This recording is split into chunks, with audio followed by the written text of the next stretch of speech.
نحمدہ نصلی و نسلم علی رسولہ الکریم اما بعد فاعوذ باللہ من الشیطان الرجیم بسم اللہ الرحمن الرحیم تلک الرسل فضلنا بعضهم علی بعض منهم من کلم اللہ ورفع بعضهم درجات صدق اللہ العظیم وبلغنا رسولہ النبی الکریم الامین ان اللہ وملائکتہ یصلون علی النبی یا ایہا الذین آمنوا صلوا علیہ وسلموا تسلیما اللہم صلی علی سیدنا و مولانا محمد وعلی آل سیدنا و مولانا محمد وبارک وسلم وصلی علیہ صلاۃ و سلاما علیک یا سیدی یا رسول اللہ وعلی آلک و صحابک یا سیدی یا حبیب اللہ۔ اللہ تعالیٰ کی حمد و ثنا جو اس کی شان کے لائق ہے، عرض کرنے کے بعد نبی اکرم رحمت دو عالم نور مجسم شفیع معظم احمد مجتبیٰ محمد مصطفیٰ صلی اللہ علیہ وسلم کی بارگاہ عالیہ کے اندر درود و سلام کا نذرانہ پیش کرنے کے بعد آج ہم 3 رمضان کی نسبت سے تیسرے پارے کے مخصوص مقامات چند آیات کو سامنے رکھ کر تو انشاءاللہ ہم غور کریں گے۔ یقیناً قرآن کریم کا ایک ایک حکم، ایک ایک آیہ مبارکہ ہمارے لیے رہنمائی کا سبب ہے، اس میں برکتیں ہیں اور ہم اس سے بہت کچھ حاصل کر سکتے ہیں۔ کوشش کرتے ہیں جتنا کچھ آج ہمیں اللہ تعالیٰ کے پاک کلام سے نصیب ہو سکا میں اپنے ناظرین تک پہنچانے کی کوشش کرتا ہوں۔ آپ کی پوری توجہ رہے گی تو انشاءاللہ آپ کے دامنوں میں آج بھی قرآن کے نور کے موتی، یہ روشنی آپ تک پہنچے گی، آپ کے دامنوں میں یہ موتی آئیں گے، اور پوری توجہ کے ساتھ آپ نے آج کی گفتگو کو بھی سماعت فرمانے کی کوشش کرنی ہے۔ تو میں نے تیسرے پارے کے چند اہم موضوعات کو ترتیب دیا ہے، اور یہ بھی تقریباً 6 موضوع ہیں جن کو آج ہم ڈسکس کریں گے۔ نمبر 1، اللہ تعالیٰ کی عظمت و شان کو دیکھیں گے، چونکہ آیت الکرسی آ رہی ہے آج تیسرے پارے میں، اس کی روشنی میں اللہ رب العزت جل وعلا کی عظمت، شان، صفات اور آیت الکرسی کے حوالہ سے بھی کچھ تھوڑا سا میں عرض کروں گا۔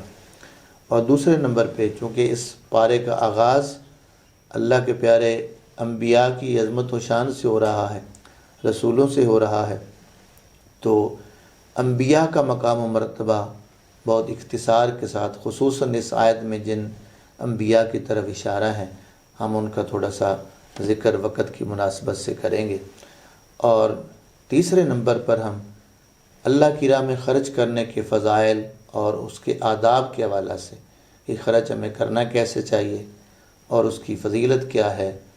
تیسرے پارے میں بہت ساری آیات میں اللہ کے حضور خرچ کرنے کی عظمت، فضیلت، شان بہت کچھ بیان ہوا ہے۔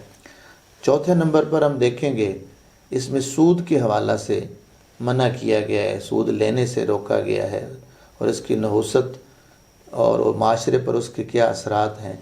تو نمبر 4 پہ ہم یہ سود کے حوالہ سے دیکھیں گے اور معاشرے پر اس کے اثرات کو دیکھیں گے۔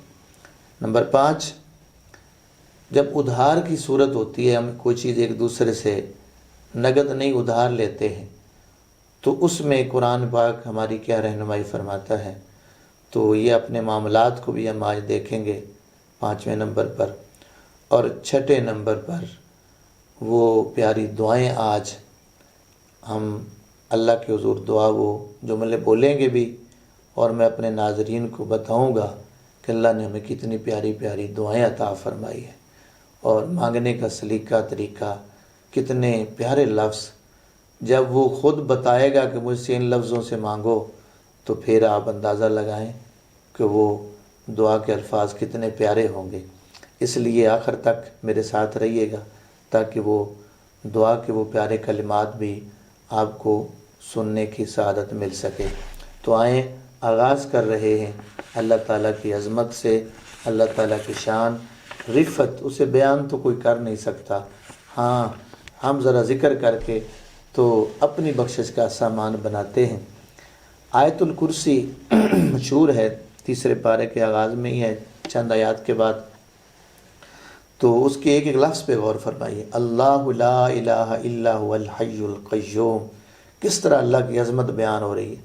اللہ وہ ہے جس کے سوا کوئی معبود نہیں، اور وہ زندہ ہے اور اوروں کو قائم رکھنے والا ہے، یعنی خود تو زندہ ہے اور بھی ساری کائنات کو وہ خود قائم رکھنے والا بھی ہے۔ تو اللہ تعالیٰ کی عظمت اس ایک جملے کے اندر ہی آپ دیکھ لیں کہ یہ شان صرف اور صرف اللہ کی ہے کہ وہ معبود ہے، اور کوئی ہستی عبادت کے لائق نہیں ہے۔ میں پچھلے بھی کسی درس میں عرض کر چکا ہوں، تو عبادت کے لائق وہ صرف اللہ تعالیٰ کی ذات گرامی ہے، اس لیے اللہ لا الہ الا ہو کہہ کے اس بات کو کلیئر فرما دیا کہ آؤ جس کے سامنے تم نے سر بسجود ہونا ہے وہ اللہ کی ذات ہے، وہ وحدہ لا شریک ہے، وہی معبود ہے، اس کے علاوہ کوئی عبادت کے لائق نہیں ہے۔ آگے لفظ جو الحی القیوم ہیں، ان پہ غور فرمائیے، کتنے جاندار الفاظ، اللہ کی کتنی پیاری صفات قرآن پاک کے اندر بیان ہو رہی ہے۔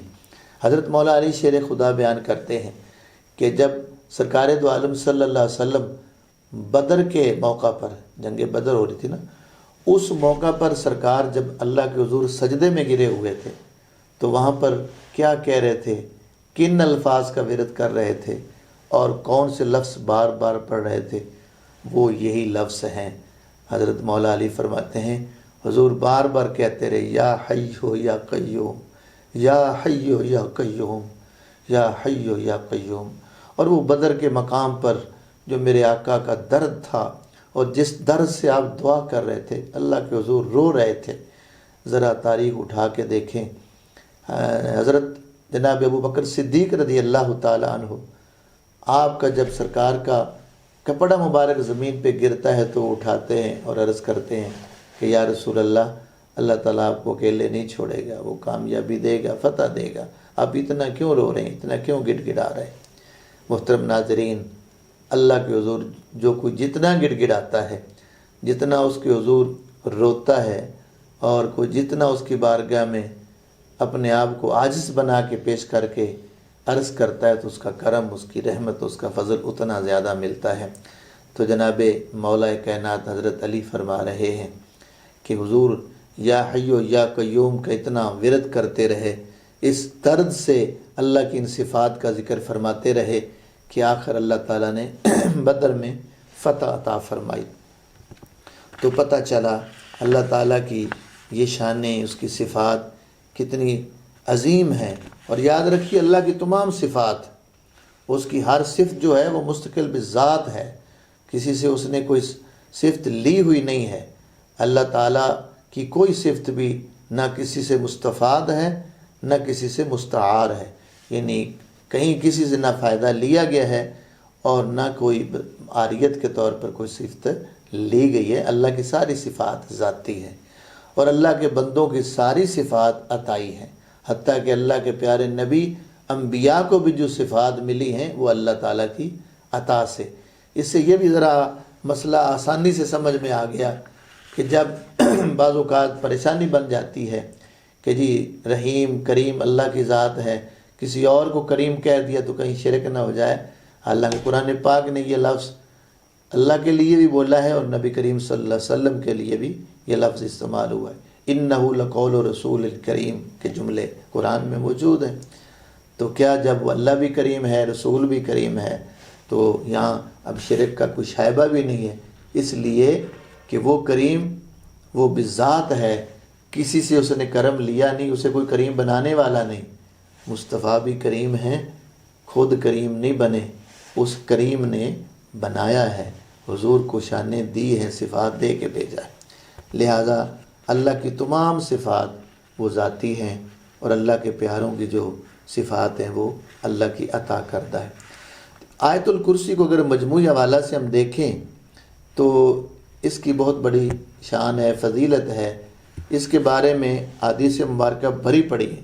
نبی کریم صلی اللہ علیہ وسلم نے خود ارشاد فرمایا کہ ہر نماز کے بعد، یہ فرضوں کے بعد، آیت الکرسی پڑھنے والا وہ کتنا سعادت مند ہے. فرمایا فرض کے بعد آیت الکرسی پڑھنے والے انسان اور جنت میں سوائے موت کے اور کوئی چیز رکاوٹ نہیں. کیا مطلب؟ کہ جو ہی دنیا سے جائے گا سیدھا جنت میں جائے گا، کہ اس نے فرضوں کے بعد باقاعدہ آیت الکرسی پڑھنے کا معمول بنا لیا.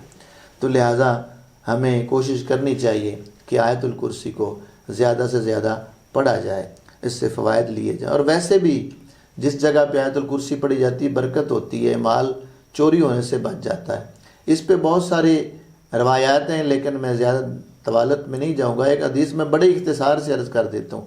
ایک دفعہ سرکار نے ایک مال پر ایک صحابی کو مقرر فرمایا بیت المال پر کہ اس کا پہرا دینا ہے. تو رات کو ایک آیا، چور کی صورت میں آیا اور وہ وہاں سے مال لے کے جانے لگا. تو انہوں نے پکڑ لیا. اس نے ترلے منتیں کر کے تو کہا کہ آئندہ میں نہیں ہوگا، چھوٹے چھوٹے بچے مجھے چھوڑ دو. سرکار کو دوسرے دن جا کے بتا، آپ نے فرمایا وہ چور آج پھر آئے گا. دوسری رات پھر آ گیا. پھر آپ نے اسے صحابی رسول نے پکڑا تو اس نے پھر بہت ترلے منتیں کی، چھوڑ دیا. سرکار نے فرمایا آج پھر آئے گا. وہ تیسری رات بھی آپ پہنچا. تو پھر جب آپ نے پکڑا، صحابی رسول نے ان کا بازو پکڑ کے، آج تو میں نہیں چھوڑوں گا. پھر اس نے کہا کہ میں آج ایک بڑے پتے کی بات بتاتا ہوں آپ کو، ایک بڑا قیمتی میں ایک نسخہ دیتا ہوں تو مجھے چھوڑ دو. اس نے کہا کیا نسخہ ہے؟ اس نے کہا آیت الکرسی پڑھ لو، جہاں آیت الکرسی پڑھ لو گے وہاں چوری نہیں ہوگی، یعنی وہاں پر شیطان نہیں آ سکتا. تو وہ کون تھا جو 3 دن آتا رہا؟ وہ ابلیس تھا، شیطان تھا جو مختلف دنوں میں آتا رہا. آخر میں وہ بتا گیا کہ جہاں آیت الکرسی پڑھی جاتی ہے وہاں پر ابلیس بھی نہیں آتا، وہاں پر چور بھی نہیں آتا. لیکن پورے یقین کے ساتھ اگر ہم پڑھیں، جب تیقن کے ساتھ بندہ وہ کام کرتا ہے تو اس کے اندر پھر مضبوطی ہوتی ہے. ہمارے یقین کامل ہونے چاہیے. تو اس پر بہت ساری گفتگو ہو سکتی ہے.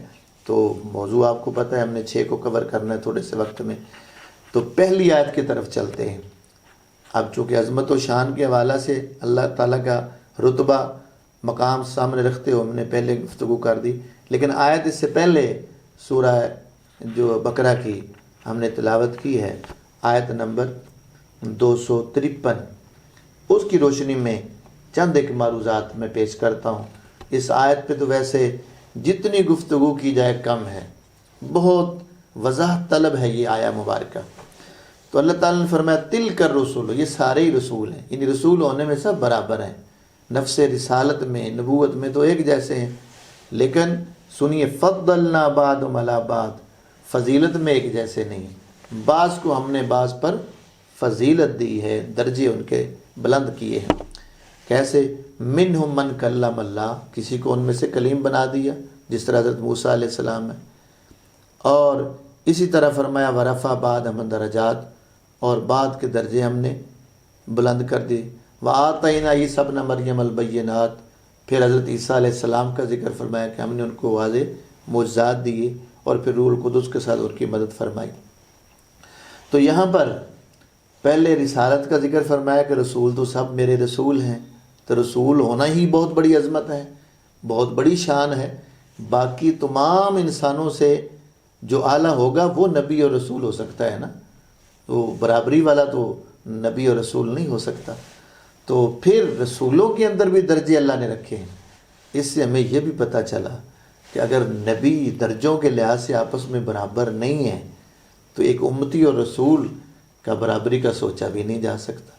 یہ تو کہیں وہم و گمان میں بھی نہیں آ سکتا کہ ایک امتی وہ عبادت و ریاضت میں جہاں بھی چلا جائے، رات بھر عبادت کرے، دن روزے میں رہے، رات قیام میں رہے، تو کہے کہ جی میرا درجہ کسی ایک نبی کے برابر بھی ہو گیا، یہ ہو ہی نہیں سکتا، سوچا بھی نہیں جا سکتا. تو کسی نبی کے برابری نہیں ہو سکتی، تو جو پھر امام الانبیاء ان کا کیا مقام ہوگا.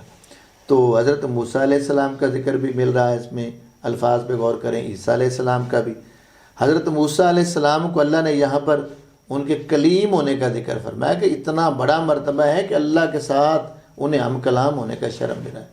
براہ راست بلا کسی واسطہ کے اللہ تعالیٰ نے پیارے کلیم سے کلام فرمایا، گفتگو فرمائی. اور اس طرح اور کئی معجزات آپ کو عطا فرمائے۔ قرآن پاک کے اندر آتا ہے وَلَقَدْ آتَيْنَا مُوسَىٰ 9 آیات بینات، ہم نے موسیٰ علیہ السلام کو 9 نشانیاں 9 معجزات عطا فرمائے واضح طور پر۔ تو اس کا پتہ چلا کہ موسیٰ علیہ السلام کو اللہ تعالیٰ نے بہت سارے معجزات عطا فرمائے، اور پھر عیسیٰ علیہ السلام کا بھی فرمایا کہ ہم نے ان کو بھی واضح معجزات عطا فرمائے۔ تو حضرت عیسیٰ علیہ السلام کے معجزات وہ بھی قرآن پاک نے بیان فرمائے ہیں۔ اسی پارے کے اندر آگے جا کر بڑی ڈیٹیل سے حضرت عیسیٰ علیہ السلام کے ان معجزات کا ذکر ہے، اور وہ شان خود حضرت عیسیٰ علیہ السلام اپنی زبان سے بیان کر رہے ہیں کہ اللہ تعالیٰ نے مجھے کیا کیا عظمتیں دی ہیں۔ پڑھیے قرآن پاک آپ سورہ آل عمران آیت نمبر 49 میں فرمایا گیا، حضرت عیسیٰ علیہ السلام نے خود جو جملے بولے وہ سنیں۔ فرمایا وَأُبْرِئُ الْأَكْمَحَ وَالْأَبْرَصَ وَأُحْيِي الْمَوْتَى بِإِذْنِ اللَّهِ وَأُنَبِّئُكُم بِمَا تَأْكُلُونَ وَمَا تَدَّخِرُونَ فِي بُيُوتِكُمْ۔ اور اس طرح سے پیچھے بھی دیکھیں کہ آپ فرماتے انی اخلق لکم من الطین کہیئۃ الطیر فانفخ فیہ فیکون طیرا باذن اللہ وابرئ الاکمہ والابرص واحیی الموتى باذن اللہ۔ تو کیا مفہوم ہے کہ حضرت عیسیٰ علیہ السلام فرما رہے ہیں کہ بے شک میں مٹی سے مورتیں بناتا ہوں، اور پھر وہ پرندوں کی مورت بنا کر ان میں پھونکتا ہوں، وہ پرندہ بن کے اڑ جاتا ہے۔ اور دوسرا کام کیا کرتا ہوں کہ میں مادرزاد اندھوں کو بینائی دیتا ہوں، برس کی بیماری والے آ جائیں تو میں انہیں بھی شفا دیتا ہوں، اور میں اللہ کے حکم سے مردوں کو زندہ کرتا ہوں۔ اور آخری معجزہ اس آیت میں کیا بیان فرمایا؟ فرمایا وَأُنَبِّئُكُم بِمَا تَأْكُلُونَ وَمَا تَدَّخِرُونَ فِي بُيُوتِكُم، میں تمہیں خبر دیتا ہوں جو تم کھا کے آتے ہو اور جو کچھ تم اپنے گھروں میں رکھتے ہو۔ یعنی اللہ کے پیارے نبی عیسیٰ علیہ السلام کو اللہ نے اتنی شان سے مالا مال فرمایا کہ کوئی کھانا کھا کے آیا تو آپ بتا دیتے تھے تمہارے پیٹ میں کیا ہے، گھروں میں کیا رکھ کر آئے ہو یہ بتا دیا کرتے تھے۔ تو جو کچھ گھروں میں ہوتا، جو کچھ کھا کر آتے، آپ اس سے مطلع ہوتے۔ تو یہ ہمارے لیے تو یہ غیب کی خبر ہے، اللہ کے نبی کے لیے اللہ نے آپ کو مطلع فرمایا، یہ معجزات عطا فرمایا، یہ شان دی ہے۔ تو یہاں پر یہ بھی بات ہمارے لیے اور واضح ہوگی کہ حضرت عیسیٰ علیہ السلام کی یہ شان ہے کہ وہ غیب کی خبریں دے رہے ہیں، تو وہ ہیں مقتدی۔ تو امام کا کیا مقام ہوگا، امام الانبیاء ہمارے آقا صلی اللہ علیہ وسلم جو مسجد اقصیٰ کے اندر نماز پڑھا رہے ہیں، اور سارے انبیاء پیچھے نماز پڑھ رہے ہیں، اور اللہ تعالیٰ نے انبیاء سے وعدہ بھی لیا۔ اسی بارے میں سورہ آل عمران آیت نمبر 81 پڑھ کے دیکھیں آپ سورہ آل عمران کی۔ فرمایا وَإِذْ أَخَذَ اللَّهُ مِيثَاقَ النَّبِيِّينَ لَمَا آتَيْتُكُم مِّن كِتَابٍ وَحِكْمَةٍ، یاد کرو اس وقت جب اللہ تعالیٰ نے انبیاء سے وعدہ لیا، کہ تمام انبیاء کے سے وعدہ لیا کہ جب میرا نبی تمہارے پاس آ جائے، یعنی آخری نبی آئے، تو پھر کیا کرو گے تم کو میں نے پہلے کتاب بھی دے کے بھیجا ہوگا، حکمت بھی دی ہوگی، نبوت بھی ہوگی، اور وہ آخری نبی آ جائے تو اس رسول کے آنے پر تمہیں اپنی نبوت اور رسالت پھر آپ جاری نہیں رکھیں گے، ان کا کلمہ پڑھیں گے، ان پر ایمان لائیں گے۔ لَتُؤْمِنُنَّ بِهِ وَلَتَنْصُرُنَّهُ قَالَ أَقْرَرْتُمْ، کیا یہ اقرار کرتے ہو؟ تو سب نے کہا اقررنا، ہم اقرار کرتے ہیں۔ اللہ نے فرمایا پھر گواہ ہو جاؤ اپنے اس اقرار پر، فَاشْهَدُوا، اس پر گواہ ہو جاؤ، اور فرمایا وَأَنَا مِنَ الشَّاهِدِينَ، میں بھی گواہوں میں ہوں۔ تو اللہ تعالیٰ نے خود اپنی گواہی بھی ڈالی اس پر۔ تو اب اس آیت مبارکہ کو دیکھیے، ذرا پڑھیں گے نا جب آپ یہ آل عمران کی آیت نمبر 81 کو، تو ایک لطف آئے گا کہ اللہ نے ہمارے آقا کی کتنی عظمت اور شان بیان فرمائی ہے، اور کس رتبے کے ساتھ نوازا ہے پیارے آقا صلی اللہ علیہ وسلم۔ تو اللہ تعالیٰ نے پیارے مصطفیٰ کریم صلی اللہ علیہ وسلم کو عظمت بخشی۔ حضرت مولا علی فرماتے ہیں، کیونکہ بعض لوگوں نے اس کی تفسیر میں یہ کہا تھا کہ یہ وعدہ انبیاء سے نہیں لیا گیا، امتوں سے لیا گیا، تو آپ فرماتے ہیں کہ جمہور کا قول یہی ہے کہ یہ جو ہے انبیاء سے وعدہ لیا گیا ہے۔ تو لہٰذا پتہ چلا کہ اللہ تعالیٰ نے اپنے نبیوں سے بھی پیارے آخری نبی کے حوالہ سے یہ وعدہ لیا کہ ان کی عظمت و شان اور ان کا مقام و مرتبہ کیا ہے۔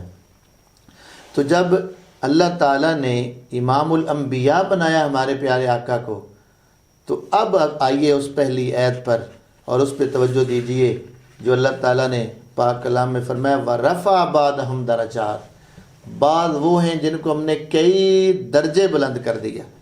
اب یہاں پر درجے کوئی گنتی نہیں بتائی کہ کتنے درجے اللہ نے بلند فرمائے۔ اگر کوئی گنتی کے اندر یہ درجے آ سکتے ہوتے تو پھر یقیناً یہاں ہمیں کوئی تعداد مل جاتی۔ اللہ نے تو اپنے محبوب کو درجے دیے ہی اتنے ہیں کہ جو شماریات کے اندر آ ہی نہیں سکتے اور حساب میں آ ہی نہیں سکتے۔ اس لیے فرمایا وَرَفَعَ بَعْضَهُمْ درجات، ان غیر متناہی ہم نے درجات عطا فرمائے ہیں۔ اور یہاں پر نام بھی نہیں لیا۔ باقی موسیٰ علیہ السلام کی صفت بھی ایسی بیان کی ہے کہ فوراً موسیٰ علیہ السلام ذہن میں آئے کہ وہ کلیم اللہ وہ ہیں۔ عیسیٰ علیہ السلام کا نام لے دیا، حضور کا نام نہیں لیا۔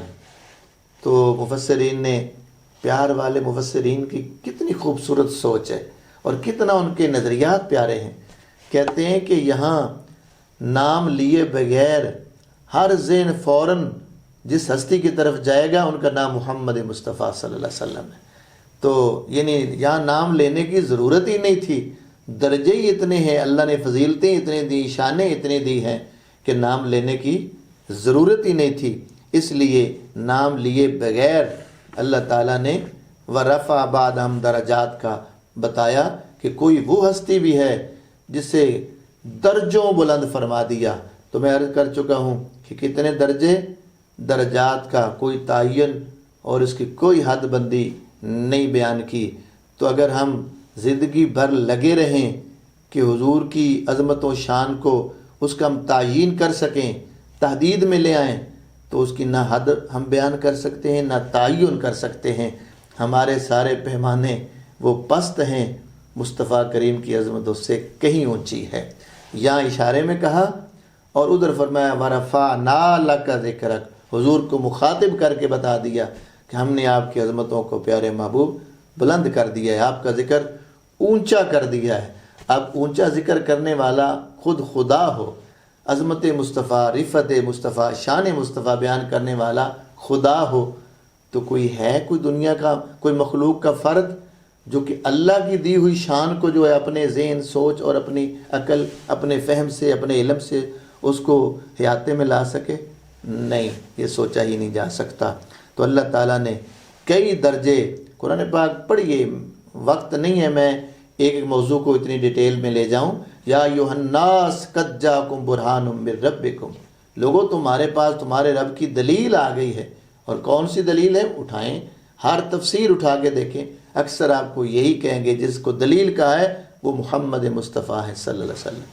تو جو اللہ کی دلیل بن کے آئے، معجزہ بن کے آئے، جن کا سارا وجود سراپا معجزہ بن کے آیا ہے، ان کے درجات کیسے گنے جا سکتے تھے؟ عیسیٰ علیہ السلام کو یہاں جو قرآن نے بیان فرمایا بڑے بڑے معجزات، 4 ان کا ذکر ہے۔ حضرت موسیٰ علیہ السلام کے معجزات کا ذکر فرمایا، 9 معجزات کا ذکر کر دیا، اور انبیاء کو محدود معجزات دیے، شان اور درجات بیان فرمائے۔ جب اپنے محبوب کی باری آئی فرمایا وَرَفَعَ بَعْضَهُمْ درجات، کہ یہاں اب گنتی والے پیمانے توڑ دو، میں نے محبوب کو اتنا اونچا کر دیا ہے کہ تمہاری گنتی میں وہ درجے آ ہی نہیں سکتے۔ تو ہمیں کہنا پڑے گا حسن یوسف دم عیسیٰ ید بیدہ داری۔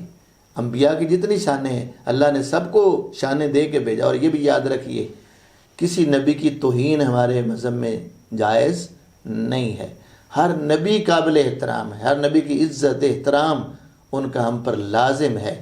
تو شانیں سب کی ہیں، اور سب سے اونچا اور سب کا امام جس کو بنایا ہے وہ امام الانبیاء ہمارے آقا ہیں۔ تو کیا خوب کہا ہے شاعر نے، حسن یوسف دم عیسیٰ ید بیدہ داری، آنچے خوباں ہما دارن تو تنہا داری۔ آقا آپ کا مقام وہ سب سے الگ ہے، اللہ نے آپ کو جو شان دی ہے وہ بہت اونچی ہے۔ اور نام نبیوں کے بے شک بڑے ہیں، نام نبیوں کے بے شک بڑے ہیں، عظمتوں کے نگینے جڑے ہیں، مقتدی بن کے پیچھے کھڑے ہیں۔ مسجد اقصی میں عرض کیا تھا نا، مقتدی بن کے پیچھے کھڑے وہ جو پہلے سے آئے ہوئے ہیں۔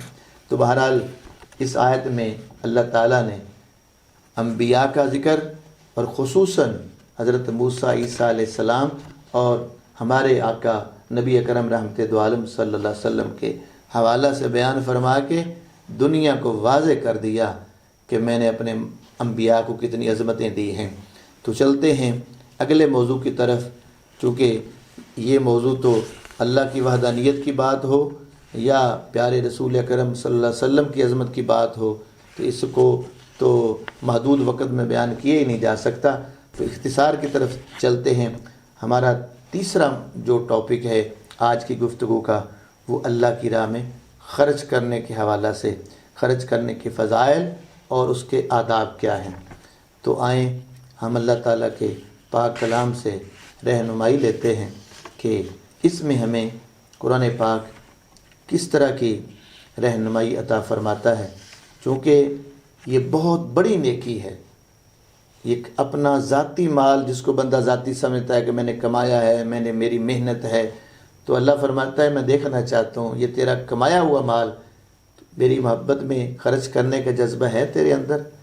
تو جو اللہ کی راہ میں خرچ کرتا ہے اللہ نے اس کی شان کیسے بیان فرمائی، اور خرچ کرنے کے وہ اللہ تعالیٰ نے اس عمل کو کس انداز میں بیان فرمایا، کتنی مثالیں دے کے یہ عمل بتایا گیا۔ اسی پارے میں دیکھیے سورہ جو یہ بقرہ ہے اس کی آیہ مبارکہ ہے 261۔ اس کے اندر اللہ تعالیٰ نے مثال دے کے فرمایا کہ اللہ کی راہ میں خرچ کرنے کی مثال ایسے ہے کہ جس طرح کوئی ایک دانہ وہ زمین میں بویا جائے اور پھر وہ اکیلا نہیں اڑتا، وہ دانہ ایک بویا تھا تو وہ 7 بالیاں لے کے باہر آیا اور ہر بالی پر 100 دانہ لگا۔ اب بویا تھا زمین میں ایک دانہ، جب وہ نکلا تو وہ 7 لے کے نکلا اور پھر ہر اس بالی پر 100 دانہ ہے، تو گویا ایک دانے سے بڑھ کر وہ 700 تک پہنچے، اور فرمایا واللہ یضاعف لمن یشاء۔ یہاں بھی ختم نہیں کیا، اللہ چاہے تو اس سے بھی اور بڑھا دے۔ تو یہ ہے ثواب۔ ہم نے 1 روپیہ خرچ کیا، اللہ تعالیٰ اس کو سینکڑوں کی صورت میں اس کے درجات اور فضائل اس کے جو ہے ثواب کی صورت میں عطا فرماتا ہے، اور کہتا ہے اب یہ حد بھی نہیں ہے، 700 تک میں بڑھاؤں گا، تمہارا خلوص دیکھ کر اس کو بھی دگنا کر دوں گا اور بڑھا دوں گا۔ کیا عظمت ہے خرچ کرنے والوں کی، اللہ نے قرآن پاک کے اندر کس خوبصورتی کے ساتھ بیان فرمائی ہے۔ تو اللہ کی راہ میں خرچ کرنے والے صحابہ کرام، یہ جذبہ ان میں اتنا ہمیں نظر آتا ہے کہ بندہ حیران ہوتا ہے۔ کوئی اشارہ ہوتا تھا تو حضور کے صحابہ اپنا سب کچھ اللہ کے نبی کی بارگاہ میں لا کے پیش کر دیا کرتے تھے۔ ایک دفعہ ضرورت پڑی تو آپ کے سبھی غزوہ تبوک کے موقع پر حضرت عثمان غنی رضی اللہ تعالیٰ 1000 اونٹ بما ساز و سامان وہ بارگاہ رسالت میں لا کے پیش کیا، اتنا بڑا مال پیش کیا۔ اور حضرت عبد الرحمن بن عوف آپ کے پاس کل 8000 درہم تھے، ان میں سے آپ نے آدھے لا کے دربار رسالت میں پیش کر دیے۔ تو ان کے یہ اللہ کی بارگاہ میں پیش کرنے پر بھی اللہ تعالیٰ نے قرآن نازل فرما دیا، ان کی شان بیان فرما دی۔ تو کتنی عظمت ہے ان لوگوں کی جو اللہ کی راہ میں خرچ کرنے کا جذبہ رکھتے ہیں، اور ان کی شان کیا ہے، اللہ بھی تعریفیں کرتا ہے اور اللہ کے نبی بھی ان کی تعریفیں فرماتے ہیں۔ تو سرکار نے جب حضرت یہ عبد الرحمن بن عوف کی اس قربانی کو دیکھا، خرچ کرنے کے جذبے کو دیکھا، تو جب بتایا کہ حضور میں نے آدھا مال پورا پیش کر دیا ہے، جو آپ کی بارگاہ میں نے لا کر 4000 درہم پیش کیے ہیں اور 4000 میں نے اپنے بچوں کے لیے چھوڑے ہیں، تو میرے آقا نے دعا دے دی کہ جو کچھ چھوڑا ہے اللہ اس میں بھی برکت پیدا فرمائے، جو لے کر آئے ہو اللہ اس میں بھی برکت پیدا فرمائے۔ اس حدیث سے یہ بھی پتہ چلا کہ گھر والوں کو دینا، بچوں کو دینا، ان پہ خرچ کرنا، اس کا بھی بہت بڑا درجہ ہے۔ اور بلکہ صدقہ دینے کے حوالہ سے یہ بات ذہن میں رکھیں کہ بہترین صدقہ دینے والا وہی ہے، اس کا طریقہ بہترین طریقہ ہے کہ اتنا صدقہ کرے کہ اس کے گھر والے، اس کے بچے وہ دوسروں کے سامنے ہاتھ پھیلانے والے نہ ہو جائیں۔ یہ الگ بات ہے کہ حضرت ابو بکر صدیق جیسے سارا مال لا کے حضور کی بارگاہ میں رکھ دیتے ہیں، لیکن وہ درجے ہر کسی کے نہیں ہو سکتے، وہ بہت اونچا درجہ ہے۔ تو اب میں ان کے فقر کی بات یا اس درجے کی طرف چل پڑوں تو پھر مجھے وقت چاہیے۔ تو بہرحال عام طور پر مسئلہ یہ ہے کہ اللہ کی راہ میں خرچ بھی کریں اور اپنے بچوں کا، گھر والوں کا، ان کا جو حق ہے وہ بھی پورا کریں۔ تو سرکار نے دعا دے دی کہ عبد الرحمن بن عوف کو کہ اللہ تعالیٰ تمہارے جو گھر چھوڑا ہے اس میں بھی برکت دے، جو اللہ کی راہ میں خرچ کیا اللہ اس میں بھی برکت دے۔ آیت نمبر 264 کے اندر اس صدقے کا ذکر کرتے ہوئے اللہ تعالیٰ نے ایمان والوں سے خصوصاً ایک بات کی طرف توجہ دلائی کہ یا ایھا الذین آمنوا لا تبطلوا صدقاتکم بالمن والاذی، ایمان والو اپنے صدقات جو ہیں وہ احسان جتلا کر اور ایذا دے کر دوسروں کو وہ ضائع نہ کرو۔ کیا پتہ چلا کہ اگر ہم اللہ کی راہ میں خرچ کر کے جس کو دیا ہے اس پر احسان جتلا رہے ہیں، اس کو بار بار سناتے ہیں، اس کو تکلیف دیتے ہیں، تو ہم نے وہ اپنا صدقہ ضائع کر لیا، باطل کر لیا۔ اس لیے اللہ کی راہ میں خرچ کرنا ہے تو اس جذبے سے خرچ کریں گے کہ اللہ راضی ہو جائے، اس لیے نہیں کہ مجھے لوگ کہیں کہ یہ بڑا سخی ہے، یہ وہ ہے، یہ فلاں ہے، فلاں ہے۔ ایسا نہیں ہونا چاہیے، اور یہ بھی ذہن میں نہیں ہونا چاہیے کہ جس کو آپ دے رہے ہیں اس پر آپ بار بار احسان جتلائیں، اس کو یاد کراتے رہیں کہ آپ بھول گئے، میں نے آپ کو یہ دیا تھا، وہ کیا تھا آپ کے لیے، میں نے ایسا کیا تھا۔ تو پتہ چلا کہ احسان جتلانے والا صدقہ اللہ کو پسند نہیں، بلکہ آگے پوری آیت پڑھیں کہ اس کی مثال دی گئی ہے کہ جس طرح ایک چٹان ہو، اس پر گرد و غبار ہو اور بارش آئے، پانی آئے تو جس طرح وہ چٹان کو صاف کر دے، کچھ بھی نہیں بچے گا پیچھے۔ فرمایا ایسے جو ریاکاری کرتے ہیں، دکھلاوا کرتے ہیں اور اس کے اندر پیچھے خلوص نہیں ہوتا اللہ کی راہ میں خرچ کرتے ہوئے، تو وہ ان کا سب کچھ ایسے ضائع ہو جاتا ہے جس طرح وہ چٹان جو ہے پانی سے صاف ہو جاتی ہے، ان کے نامہ اعمال میں کچھ نہیں بچتا ہے۔ تو پتہ چلا کہ خرچ کرتے ہوئے خلوص ہونا چاہیے، اللہ کی رضا ہمارے سامنے ہونی چاہیے، کسی کو احسان کسی پر جتلانے کے لیے، دکھلانے کے لیے نہیں ہونا چاہیے۔ ایک روایت میں دیکھ رہا تھا، حضرت ابو ذر رضی اللہ تعالیٰ عنہ بیان کرتے ہیں، انہوں نے سرکار سے پوچھا کہ حضور یہ ٹوٹے ہوئے اور نقصان والے لوگ کون سے ہیں؟ تو نبی کریم صلی اللہ علیہ وسلم نے فرمایا کہ ٹوٹے ہوئے اور نقصان والے وہ لوگ ہیں جن میں یہ تین چیزیں حضور نے گنوائی۔ فرمایا کوئی اپنا کپڑا، اس کے جو کپڑا اس نے پہنا ہوا ہے وہ اس کا اتنا لٹک جائے کہ وہ ٹخنوں سے نیچے چلا جائے، جس طرح کوئی تہہ بند وغیرہ کسی نے پہنی ہے تو وہ زیادہ لٹکا کہ جس طرح یہ کسی دور میں عادت تھی لوگوں کی، جاہلیت کے دور میں، کہ کپڑا لمبا وہ پیچھے گھسیٹتے آ رہے ہوتے تھے، بلکہ بعض اوقات ان کے پیچھے یہ خادموں نے، نوکروں نے کپڑا پیچھے سے اٹھایا ہوا ہوتا تھا، تو یہ ایک تکبر کی علامت تھی، تو اس سے منع کیا گیا، حضور نے کئی جگہ پر اس علامت سے روکا ہے۔ تو کوئی اپنا کپڑا اتنا نیچے نہ لٹکائے، اور اسی طرح احسان نہ جتلائے۔ اب اس کپڑا نہ لٹکانے کا مطلب اس کو بعض اوقات اتنا لے لیا جاتا ہے کہ وہ اوپر یہ گھٹنوں تک لے آیا جاتا ہے، کپڑا زیادہ اونچا کر لیا جاتا ہے۔ مقصد صرف ٹخنے ننگے کرنے سے مقصود یہ ہے کہ تکبر ظاہر نہ ہو۔ تو بعض اوقات کسی کا پیٹ بڑا ہو تو اس کے پیٹ بڑا ہونے کی وجہ سے کپڑا کچھ نیچے چلا جاتا ہے، تب اس کی اگر نیت تکبر کی نہیں ہے تو اس پہ اس طرح کے فتوے لگانا بھی ہمارے لیے درست نہیں ہے۔ روایات میں آتا ہے ایسے صحابہ اکرام کے بارے میں کہ جن کے پیٹ بڑے ہوئے تھے، اگر کپڑا اس کی وجہ سے نیچے چلا جاتا تھا تو ان کو اس مذمت سے نکالا گیا ہے۔ لہٰذا تکبر کی نیت سے کپڑا لٹکانے والا یقیناً اس مذمت میں آئے گا۔ دوسری چیز حضور نے بیان فرمائی کہ احسان جتلانے والا، جو احسان جتلانے والا ہے وہ بھی خسارے میں ہے، نقصان میں ہے۔ اور تیسرا وہ جو اپنا مال، تجارت کا مال وہ قسم سے بیچتا ہے، اور اس نے رواج بنا لیا ہے کہ مال بیچتا ہے، قسمیں کھا کھا کر مال بیچتا ہے، تو ایسا انسان وہ خسارے میں ہے، گھاٹے میں ہے۔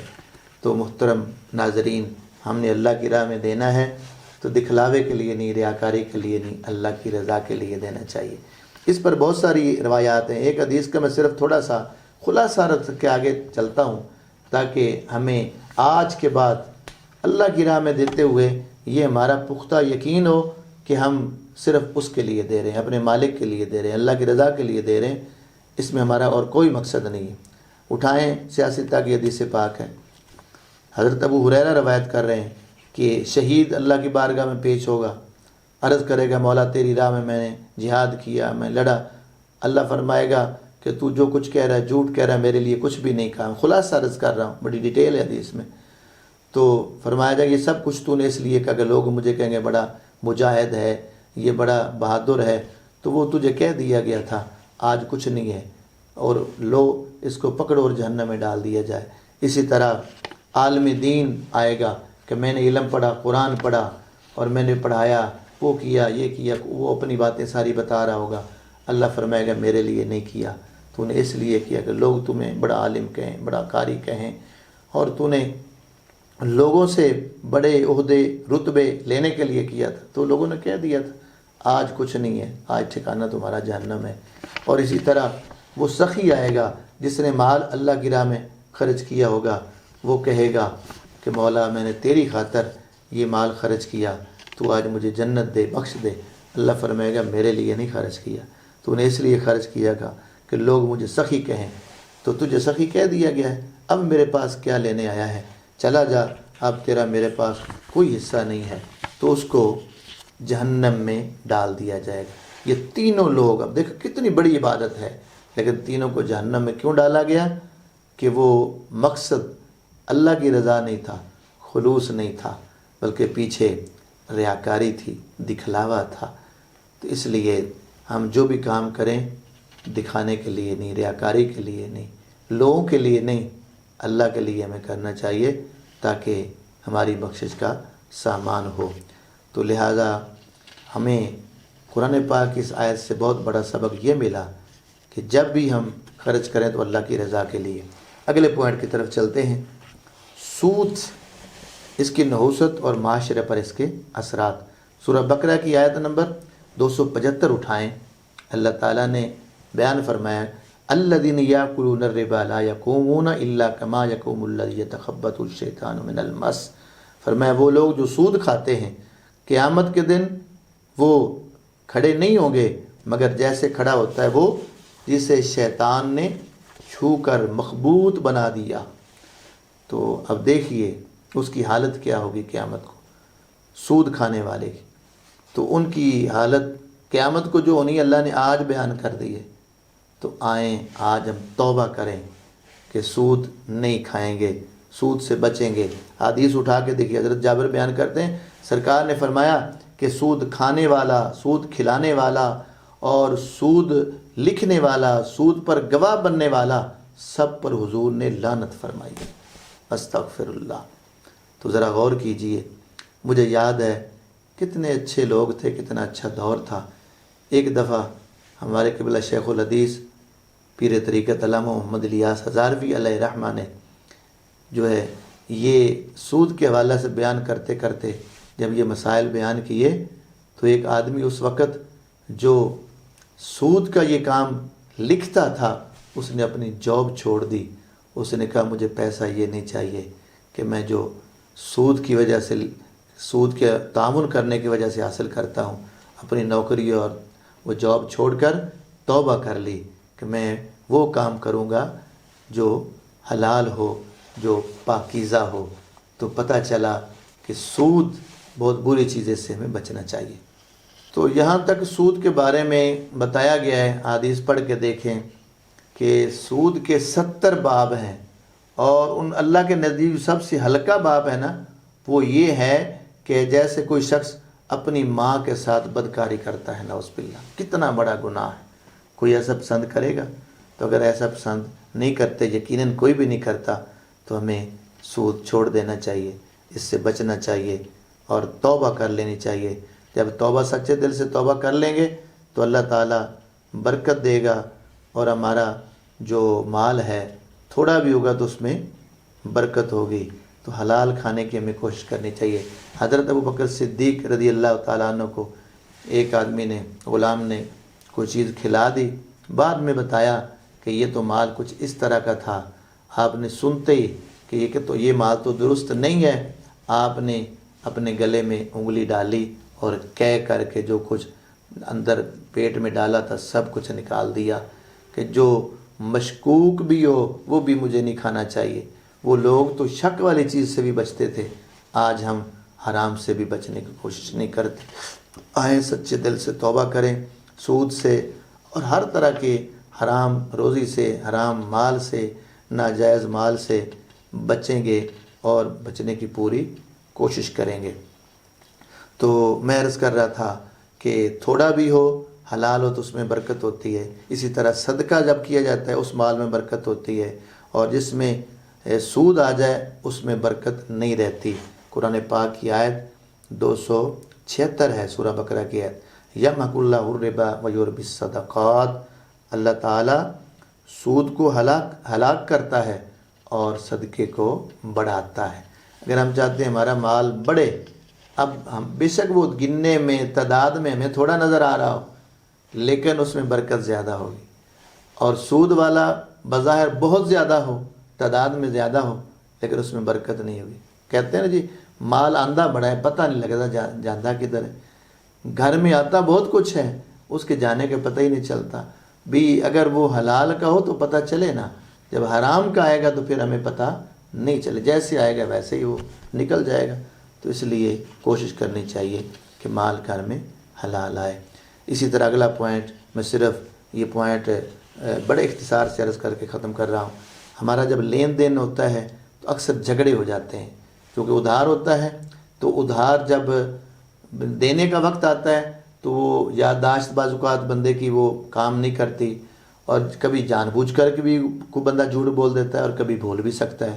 اس لیے اللہ تعالیٰ نے ارشاد فرمایا سورہ بقرہ کی آیت نمبر 282 کے اندر کہ یا ایھا الذین آمنوا اذا تداینتم بدین الی اجل مسمى فاکتبوہ، کہ ایمان والو جب آپس میں لین دین کرو ایک مقرر مدت تک، تو پھر ایسا جو قرض ہے اس کو لکھ لیا کرو، چاہیے کہ لکھ لیا جائے، فاکتبوہ، اسے لکھ لو تاکہ بعد میں کوئی معاملہ جھگڑے کی صورت پیدا نہ ہو۔ تو لہٰذا ہمیں کوئی بھی ایسی بات، کوئی معاملہ طے کریں، کسی سے ہم نے کوئی لین دین کیا ہے، ویسے کوئی معاہدہ ہوا ہے، تو سب آج کل زیادہ ضرورت ہے کہ اسے تحریر میں لایا جائے، اور جب وہ تحریر میں ہو جائے گا تو ہمارے لیے آسانی پیدا ہوگی، جھگڑے کم ہوں گے۔ تو میں آخری بات کی طرف آتا ہوں، یہ چھٹا پوائنٹ کہ جو دعاؤں کے حوالے سے اللہ تعالیٰ نے ہمیں اس پارے کے اندر جو خصوصی دعائیں عطا فرمائی ہیں، ذرا ان پہ غور فرمائیں کہ اللہ تعالیٰ نے کتنے پیارے الفاظ اور کتنے خوبصورت چیزیں ہمیں دی ہیں۔ سورہ بقرہ کی آخری آیات کو دیکھیں، میں اس کے سورۃ بقرہ کے تعارف میں بتا چکا ہوں کہ حضور فرماتے ہیں کہ سورہ بقرہ کی یہ آخری آیات صرف مجھے دی گئی ہیں، کسی اور نبی کو نہیں ملی ہیں، اتنی شان والی۔ تو وہ دعا بھی ہے اس میں، آخری آیت پڑھیے، اللہ کی بارگاہ میں دعا ہے، ربنا لا تؤاخذنا ان نسینا او اخطأنا ربنا ولا تحمل علینا اصرا کما حملتہ علی الذین من قبلنا ربنا ولا تحملنا ما لا طاقت لنا به واعف عنا واغفر لنا وارحمنا انت مولانا فانصرنا علی القوم الکافرین۔ ذرا لفظوں میں غور کیجیے، کتنے پیار بھرے لفظ، اور کون دے رہا ہے یہ لفظ؟ جس سے ہم نے معافی مانگنی ہے نا، وہ بتا رہا ہے، وہ رب بتا رہا ہے کہ ان لفظوں سے مجھ سے معافی مانگو، ان لفظوں سے مجھ سے رحم مانگو، یہ لفظ بولو تو میری مدد دیکھو کیسے آتی ہے۔ تو عرض کرو میری بارگاہ میں، واعف عنا واغفر لنا وارحمنا انت مولانا فانصرنا علی القوم الکافرین۔ دعا کیا کریں، یہ آج کل خصوصاً اس کی ضرورت ہے کہ اللہ کی بارگاہ میں پیچھے جو جملے گزرے ہیں نا، اس میں یہ ہے کہ مولا وہ چیزیں، وہ بوجھ جو تو نے پہلی قوموں پہ ڈالا تھا، پہلی امتوں پہ ڈالا تھا، وہ ہم پہ نہ ڈال، اور جس کی ہم طاقت نہیں رکھتے وہ بھی ہم پہ نہ ڈال۔ تو یہ بڑی پیاری دعا ہے، تو اپنی عادت بنائیں، یاد کیا کریں قرآن پاک کی دعاؤں کو، تاکہ ہمیں اچھی عادت پڑ جائے۔ تو ایک اور دعا عرض کر کے تو بات سمیٹنے کی طرف جا رہا ہوں۔ آئیے اسی پارے کے اندر آل عمران ہے سورہ، اس کی آیت نمبر 38 میں حضرت زکریہ علیہ السلام نے جو دعا کی، اب جب پہنچے حضرت مریم کے پاس تو ان کے حجرے میں جب گئے نا تو آپ کچھ پھل کھا رہی تھی، اور وہ بے موسم پھل تھے، وہ ان کا موسم نہیں تھا جو پھل آپ تناول کر رہی تھی۔ تو حضرت زکریہ علیہ السلام نے ان سے پوچھا، یا مریم انا لک ھذا، کہاں سے یہ تو نے پھل لے لیے؟ قالت هو من عند اللہ، آپ نے کہا کہ یہ اللہ کی طرف سے ہے، یہ سب کچھ اللہ کی طرف سے ملا۔ یہ آیت نمبر 37 میں ہے۔ تو آگے پھر 38 کے اندر حضرت زکریہ علیہ السلام نے اللہ کے حضور دعا کی، ہنالک دعا زکریہ رب، وہیں کھڑے ہو کر جہاں حضرت مریم عبادت کر رہی تھی، حضرت مریم اللہ کے حضور عبادت و ریاضت کر رہی تھی، اسی جگہ پر یہ ہنالک کا جملہ ہمیں یہ سبق دے رہا ہے، ہمیں بہت پیارا مسئلہ سمجھا رہا ہے کہ کسی خاص جگہ پہ جا کے دعا کرنا اللہ کے نبی کی سنت ہے۔ حالانکہ حضرت زکریہ علیہ السلام کہیں بھی دعا کر سکتے تھے، تو اللہ کے پیارے نبی کی دعا، اس کا مقام جگہ کوئی بھی ہو، لیکن وہاں خاص جگہ پر کہ جہاں بے موسم پھل آ سکتے ہیں نا، وہاں پر میری عمر زیادہ ہو گئی ہے تو یہاں اللہ مجھے اولاد بھی دے سکتا ہے، تو اس جگہ پہ دعا کی، اور ہمارے لیے ایک طریقہ بن گیا کہ مقدس جگہ پہ جا کر، آج ہوتا ہے نا کہ جی فلاں کے پاس میں دعا کے لیے گیا، اور اس پہ اعتراض بھی ہوتا ہے، کیا لینے جاتے ہیں بابوں کے پاس؟ ایک تو پہلی بات ہے، یہ بابوں والا لفظ ہر کسی کے لیے نہ بولا کریں۔ بعض کئی لوگ وہ اس فیلڈ کے ہیں تو نہیں ہیں، لیکن وہ میں کیا کہہ سکتا ہوں، اب جن کو شہرت کا شوق ہے تو وہ بزرگوں کی توہین کرتے رہتے ہیں، بابے کہہ کہ نعوذ باللہ ان کی توہین کرتے ہیں۔ جو دین والے لوگ ہیں، بزرگ ہیں، ان کے بارے میں کبھی زبان پہ جملہ نہ لایا کریں، اور جو دین کا روپ دھار کر ادھر آئے ہوئے ہیں ان کو ہم ڈیفینڈ بھی نہیں کریں گے، وہ بابے نہیں کہلا سکتے، وہ چور ہیں، وہ ڈاکو ہیں، وہ دین کا لیبل اوڑھ کر ادھر آنے والے لوگ ہیں۔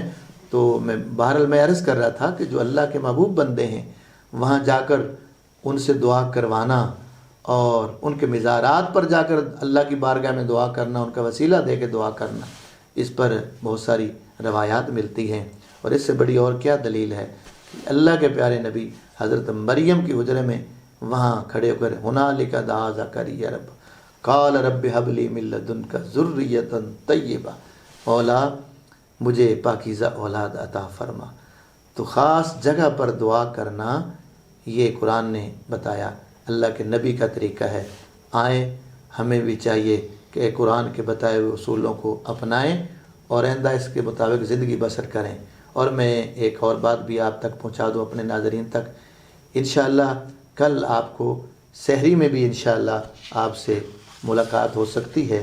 یقیناً ہم سب سحری کرنے کے لیے تو اٹھیں گے، تو آپ صبح جب اٹھیں تو 92 نیوز جو چینل ہے اس پہ آج کل پروگرام شروع ہو چکا ہے، رحمت رمضان سحری ٹرانسمیشن۔ تو انشاءاللہ منگل کی صبح انشاءاللہ وہاں پہ میں حاضر ہوں گا، اور وہاں پر بھی لائیو پروگرام ہوگا، صبح 2 بجے انشاءاللہ شروع ہوگا، اور تقریباً یہ 4:30 بجے تک جاری رہے گا پروگرام۔ تو کوشش فرمائیے گا کہ آپ یہ منگل کو صبح والا پروگرام جو ہے سحری والا یہ بھی دیکھ سکیں، اور پھر اس کے بعد 3 بجے انشاءاللہ آپ سے پھر ملاقات ہوگی۔ اللہ رب العزت میرا اور آپ کا حامی و ناصر ہو۔